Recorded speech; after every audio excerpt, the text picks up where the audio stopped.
Hoàng Trung Shop xin chào toàn thể các bạn nhé. Thì hôm nay giới thiệu các bạn đấy, đây là hai bộ đề nổ Start tốt trên ô tô các bạn nhé. Đấy, đề nổ bằng nút bấm các bạn nhé. Thì ở đây ấy, mình sẽ giới thiệu cho các bạn từng bộ một nhé. Đấy, thì đầu tiên đấy mình sẽ giới thiệu các bạn cái mẫu PK đi. Để cái mẫu này ấy, nó đang rất là thịnh hành hiện nay.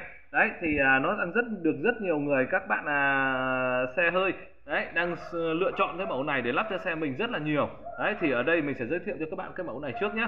Đấy, với các cái tính năng cơ bản và như thế là đề nổ từ xa đấy, hay là đóng cửa mở cửa bằng chìa khóa, mở cốp sau đấy, tìm xe trong bến bãi và đề nổ bằng nút bấm, đúng không ạ? Thì các cái tính năng đó thì bộ này đều đáp ứng được hết các bạn nhé.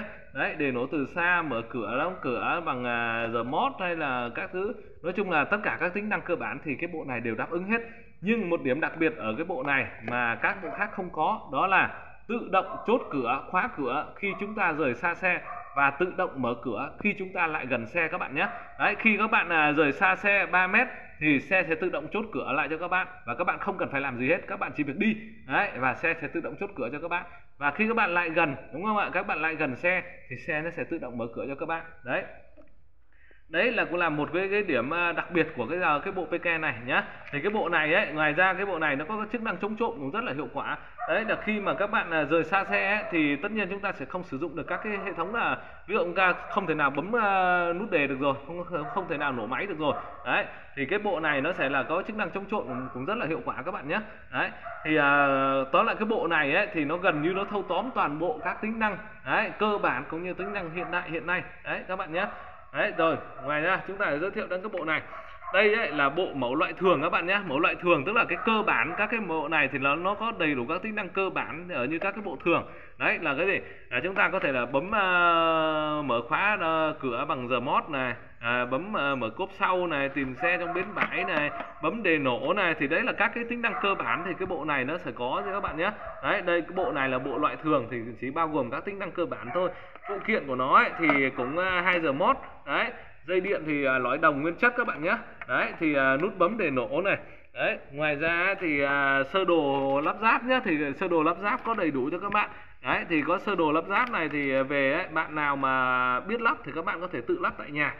Bạn nào mà không biết lắp thì các bạn có thể là mang ra các cái thợ chuyên sửa điện ô tô các bạn nhé. Chỉ với 50.000 hoặc 100.000 chỉ thợ lắp chỉ 30 phút là xong thôi.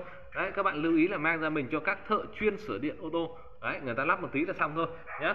Đấy, thì cái bộ bên này đấy thì cũng sơ đồ hướng dẫn thì cũng rất là chi tiết cho các bạn, có sơ đồ luôn nhé.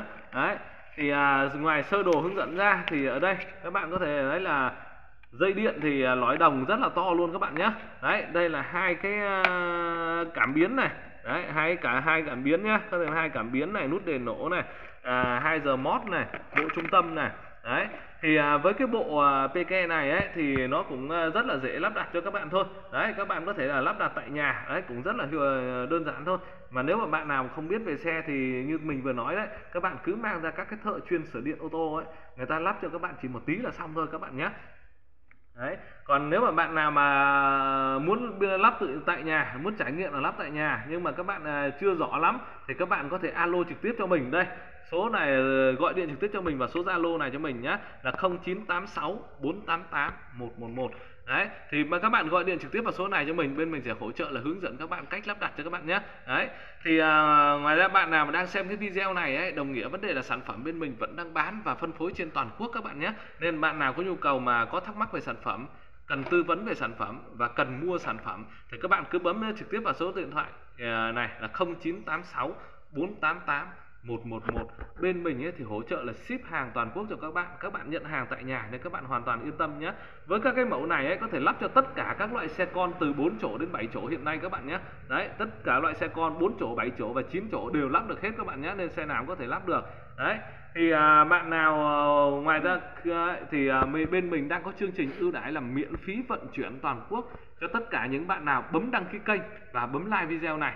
Vì vậy các bạn bấm đăng ký kênh ủng hộ mình các bạn nhé. Đấy, thì bạn nào muốn mua sản phẩm này ấy, thì các bạn đọc cho mình các sản phẩm các bạn muốn mua, ví dụ như là mẫu PK hay là mẫu thường. Đấy, thì các bạn có thể là đọc cho mình các sản phẩm cái mẫu mà các bạn muốn mua nhé. Thì các bạn muốn mua sản phẩm hàng ấy thì cứ alo trực tiếp cho mình theo số điện thoại này 0986 488 111 các bạn nhé. Đấy. Rồi, chào toàn thể các bạn.